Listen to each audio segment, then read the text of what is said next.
ប្រវត្តិឧទ្យានជាតិព្រះសរាមរិទ្ធកុសុមគិរីរម្យឧទ្យានជាតិព្រះសរាមរិទ្ធកុសុមគិរីរម្យ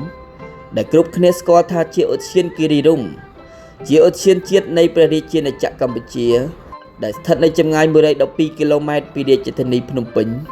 តាមបណ្ដោយផ្លូវជាតិលេខ4ទៅកាន់ក្រុងព្រះសីហនុឧទ្យានជាតិគិរីរម្យស្ថិតនៅក្នុងភូមិដំរីផុតឃុំគិរីរម្យស្រុកភ្នំស្រួចខេត្តកំពង់ស្ពឺឧទ្យានជាតិគិរីរម្យលាតសន្ធឹងលើផ្ទៃដីដែលមានព្រៃឈើប្រមាណ 80000 ហិកតាឧទ្យានជាតិនេះត្រូវបានបង្កើតឡើងក្នុងឆ្នាំ1940ដោយនាយកដ្ឋានគង្គានិងរុក្ខាប្រមាញ់ហើយបានធ្វើផ្លូវជាលើកដំបូងចូលទៅកាន់ទីខ្ពង់រាបគិរីរម្យបន្ទាប់មកនៅក្នុងឆ្នាំ1944សម្ដេចព្រះនរោត្តមសីហនុបានយាងធ្វើព្រះរាជទស្សនកិច្ចតំបន់នោះជាលើកដំបូងតាមរយៈដំរីព្រះអង្គក៏បានសោកព្រះរាជហឫទ័យចំពោះទេសភាពដ៏ប្រណិតនៃតំបន់នេះព្រះអង្គបានព្រះរាជតម្រិះថាព្រៃស្រស់បែបនេះមានតែនៅក្នុងប្រទេសបារាំងប៉ុណ្ណោះ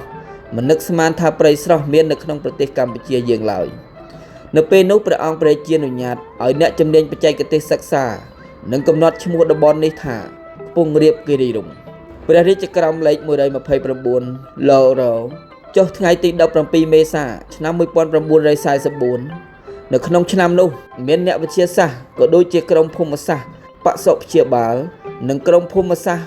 បានចូលទៅធ្វើការសិក្សាស្រាវជ្រាវអំពីភូមិសាស្ត្រស្ថានភាពដីស្ថានភាពជីវសាស្ត្រនៅតំបន់គិរីរម្យជាច្រើនក្រុមជាបន្តបន្ទាប់នៅក្នុងឆ្នាំ1944នោះដែរនាយកដ្ឋានគង្គានិងរុក្ខាប្រមាញ់បានកំណត់តំបន់គិរីរម្យថាជាព្រៃបំរុងទុកសម្រាប់ផ្ដល់ផលទៅថ្ងៃអនាគត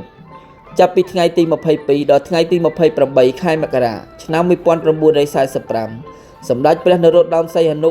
បានយាងធ្វើព្រះរាជទស្សនកិច្ចនិងគង់ប្រថាប់នៅព្រះរាជដំណាក់ដែលរៀបចំសាងសង់ឡើងដោយនាយកដ្ឋានគង្គានិងរុក្ខាប្រមាញ់នៅអូរខ្សាច់សនៅក្នុងឆ្នាំ1949នាយកដ្ឋានគង្គានិងរុក្ខាប្រមាញ់បានដំណើរការសាងសង់ផ្លូវនិងស្ពាននានាទូទៅក្នុងតំបន់គិរីរម្យសម្រាប់បម្រើដល់វិស័យទេសចរណ៍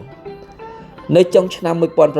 1949តំបន់គិរីរម្យស្ថិតនៅក្រោមការគ្រប់គ្រងរបស់ខ្មែរឥស្សរៈការគ្រប់គ្រងរបស់ខ្មែរឥស្សរៈរយៈពេល1ឆ្នាំស្ពានជាច្រើននៅក្នុងតំបន់គិរីរម្យត្រូវបានដុតបំផ្លាញដោយជនប្រដាប់អាវុធហើយនៅពេលនោះភ្នាក់ងាររុក្ខានៃនាយកដ្ឋានគង្គានិងរុក្ខាប្រមាញ់បានសម្រេចចិត្តបញ្ឈប់សកម្មភាពគ្រប់គ្រងតំបន់គិរីរម្យប៉ុន្តែពួកគេបានវិលត្រឡប់ចូលមកគ្រប់គ្រងតំបន់នេះវិញនៅឆ្នាំ1954បន្ទាប់ពីសន្និសីទអន្តរជាតិនៃទីក្រុងហ្សឺណែវនៃប្រទេសស្វីសកាលពីខែវិច្ឆិកាឆ្នាំ1954ដែលបារាំងបានប្រគល់ឯករាជ្យភាពពេញបរិបូរណ៍ជូនប្រទេសកម្ពុជាទើបនាយកដ្ឋានគង្គានិងរុក្ខាប្រមាញ់បានចាប់ផ្ដើមដំណើរការងារនិងសកម្មភាពគ្រប់គ្រងព្រៃឈើរបស់ខ្លួនឡើងវិញនៅក្នុងសម័យសង្គមរាស្ត្រនិយមក្រៅពីរាជធានីភ្នំពេញនិងក្រុងព្រះសីហនុឬក្រុងកំពង់សោម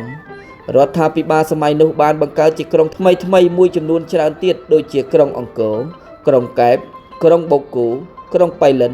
និងក្រុងបូរីជូឡុងនេះឯងនៅក្នុងឆ្នាំ1965វិស័យទេសចរបានក្លាយទៅជាផ្នែកមួយដ៏សំខាន់ទ្រទ្រង់ដល់សេដ្ឋកិច្ចជាតិដោយសារសក្តានុពលធម្មជាតិនៃតំបន់គិរីរម្យរួមផ្សំនឹងសំណង់ប្រណិតជាច្រើនទើបរៀងរាល់ចុងសប្តាហ៍គេឃើញមានរថយន្តរាប់រយគ្រឿងបានធ្វើដំណើរទៅកាន់តំបន់នោះដោយយោងតាមកំណត់ត្រារបស់ទស្សនាវដ្តីកម្ពុជាសូរិយាបោះពុម្ពនៅឆ្នាំ1966បានឲ្យដឹងថាមានរថយន្តរហូតដល់ទៅ 11500 គ្រឿងបានធ្វើដំណើរទស្សនាចរនៅតំបន់នោះ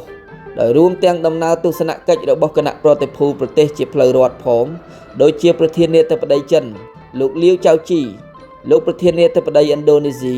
លោកស៊ូកាណូលោកប្រធានអ៊ុំញ៉ាតុមកពីយូហ្គោស្លាវី